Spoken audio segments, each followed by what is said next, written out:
Always do your best. When you don't do your best, you are denying yourself the right to be you. That is by Don Miguel Ruiz from the Four Agreements. And you'll understand why I picked that in a minute. So, welcome everybody. This might be a short episode, even shorter than my other little solo quickies, because I caught a bug, a cold, and I've been trying. Uh-oh, here comes a little cough. I've been trying for a week to get over a cough so that I could record. And what's happened is this has continued, and I was going to do a lot of recording this week, and I've had to reschedule. So there might be some repeat episodes next week or the one after, while I'm getting to the point where I can re-record.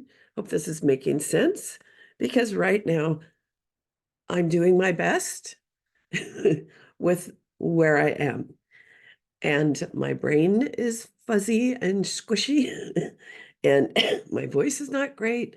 So I'm going to keep this quick, but I wanted to just keep my weekly commitment to you to have a little something to say and not have you worry about, why was there not that? So I love the Four Agreements, and I find it's one of the most powerful books and concepts about how to live life, how to be successful, how to be happy with yourself, how to forgive others, and even beyond forgive, how to pretty much hold people blameless, because we're, first of all, it's easy to make assumptions about people. It's easy to take things personally. We're all, I think, out here in the world doing the best we can and not as mindful of anyone else other than ourselves as we think other people are thinking about us. Hoping that makes a little sense. So let me read you, and I'm going to, as I'm able to, I'm going to uh, give you a little bit of something in here about what's going on and something that can maybe be useful for you. But anyway, number 4 is always do your best. Your best is going to change from moment to moment. It will be different when you're healthy as opposed to sick. Under any circumstance, simply do your best, and you will avoid self-judgment, self-abuse, and regret. And that has been so powerful for me, because I call myself a recovering perfectionist.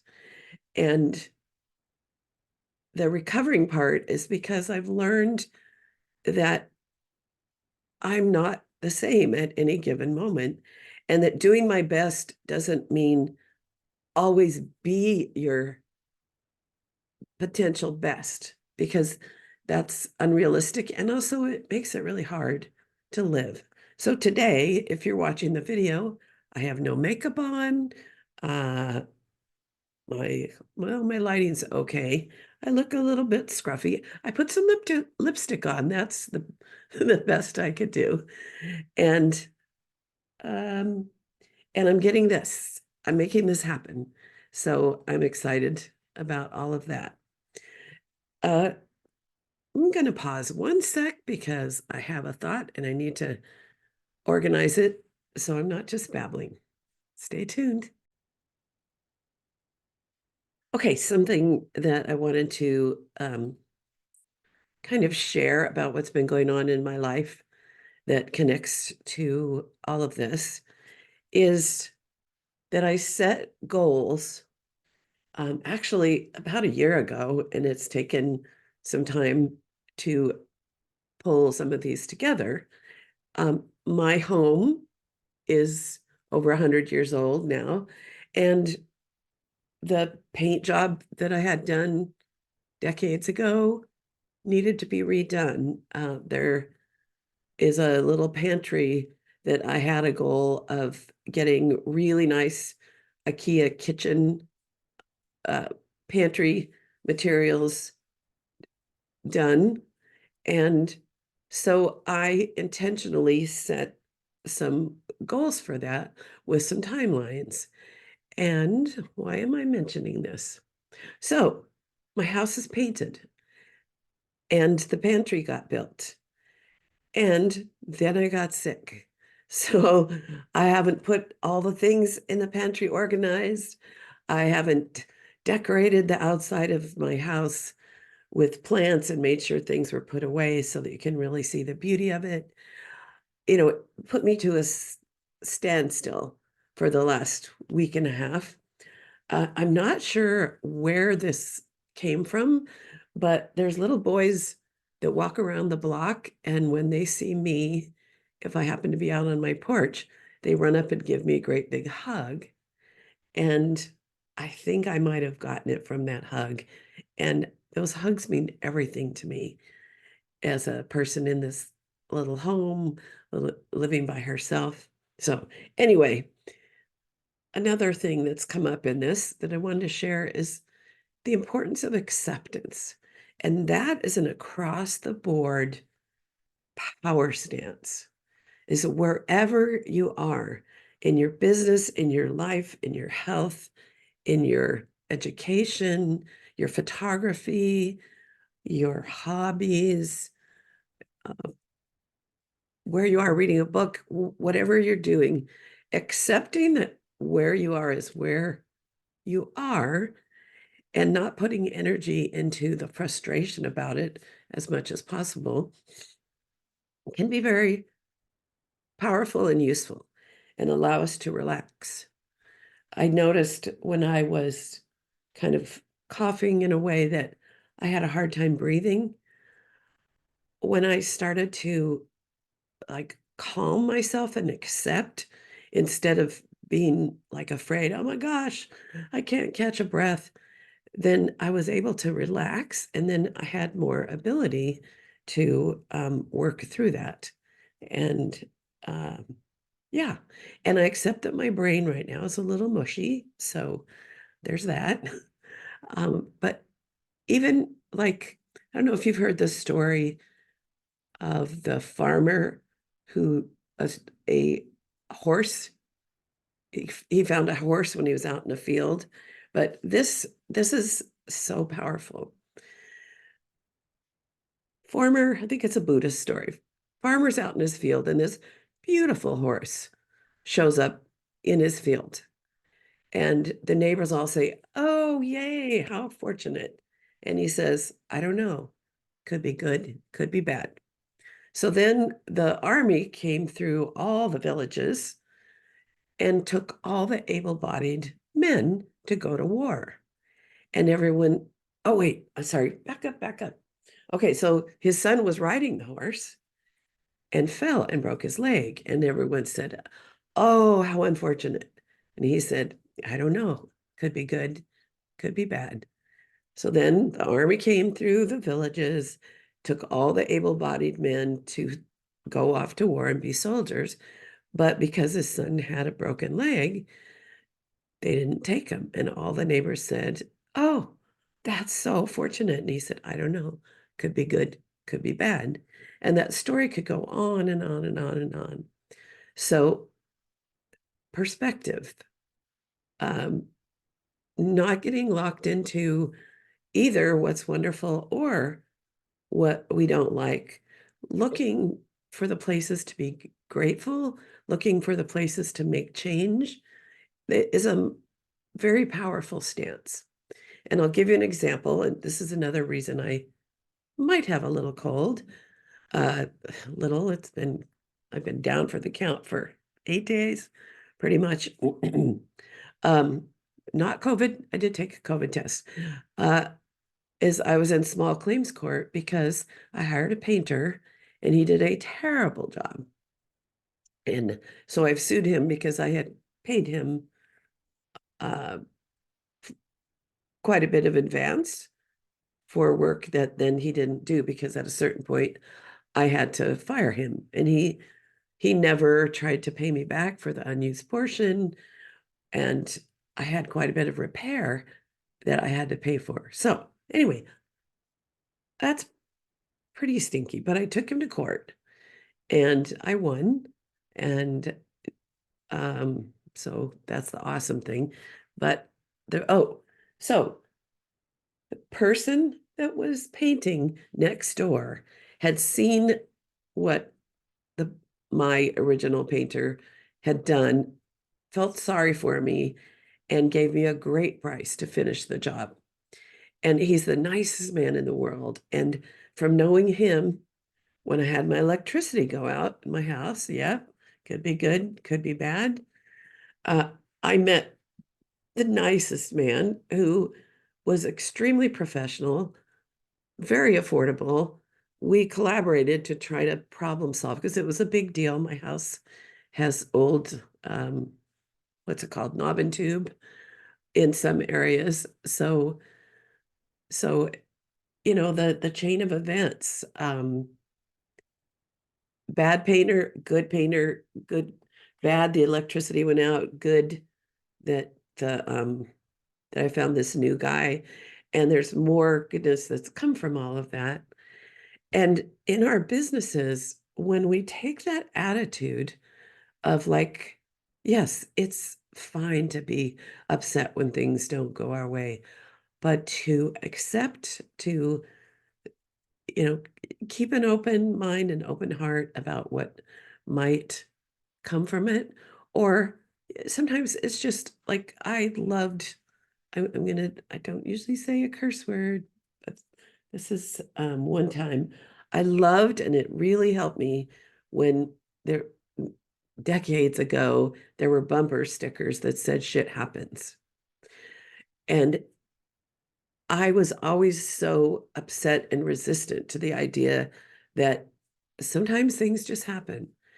And it really it takes so much pressure off situations when instead of like, oh, if I hadn't done this, or if I hadn't done that, or this person did this, or oh, I just tripped over that and broke my foot, or like in my case, I was in Hawaii and I was in a particular spot just on the shoreline where two waves came from directions, scooped the sand out under my feet, broke my pinky finger. It was over where it didn't deserve to be or need to be.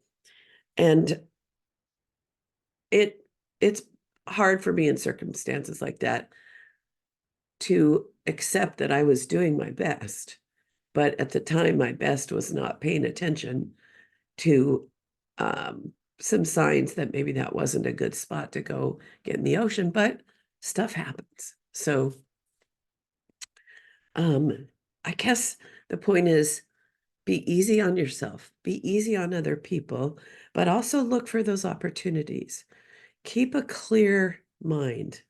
When I had my major health issues and surgeries and things, I found that when I was worrying and afraid, um, it was like that part was the worst. And when I started breathing through it and listening to self-hypnosis tapes about preparing for surgery and healing, and it just like letting the fear energy, the anxiety energy go, everything was so much easier. I healed faster, and just anxiety is really uncomfortable. And anywho, I think that might be all that I have to say for today. And I'm excited that I was able to keep going. And I got to check and see if I did indeed keep recording. Yes, I didn't want to have to do that all over again. And, sometimes I have to accept my bangs. It's just a joke that I'm a little phobic about my bangs. And some days they're great and some days they're not. So I need to tell my bangs, good job, you're always doing your best. And your best is going to change from day to day. Let's see. I think that's it. And thank you to my editor for being patient with me about this episode. And we'll see how it goes next week. And Yes. So if you haven't already gone to lucidumascoaching.com, I'd love to have you go there and send me a little email or a little note or book a 20-minute conversation about anything. If you want me to look at your pricing or your website, or if you've just got something you're stuck on, I love to help and share. That's why I do this podcast. That's why I'm a business coach as well as a photographer. So, oh, just want to tell you something you might enjoy. I love coincidences. And actually, there's two. So I went to urgent care because I just want to make sure that I was not in trouble, that I didn't have COVID and or bronchitis or pneumonia. And the doctor was super nice, and we got to talking, and I told him a little about the the growth I'd had in my sinus and um, the extent of the surgeries and things. And he said, my mom has something in that same spot. And they've been looking for a doctor. She went to Stanford, she went to UCSD in San Diego. And my doctor is the top in his field. And he and a partner have designed a kind of surgery that makes it so that you can have an easier procedure.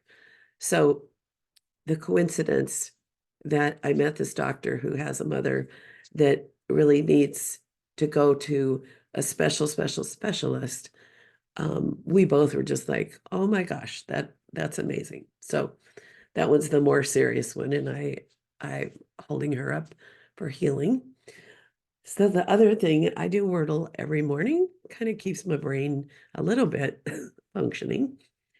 And the this is not a spoiler alert because it was a while ago, but the answer was Lucid.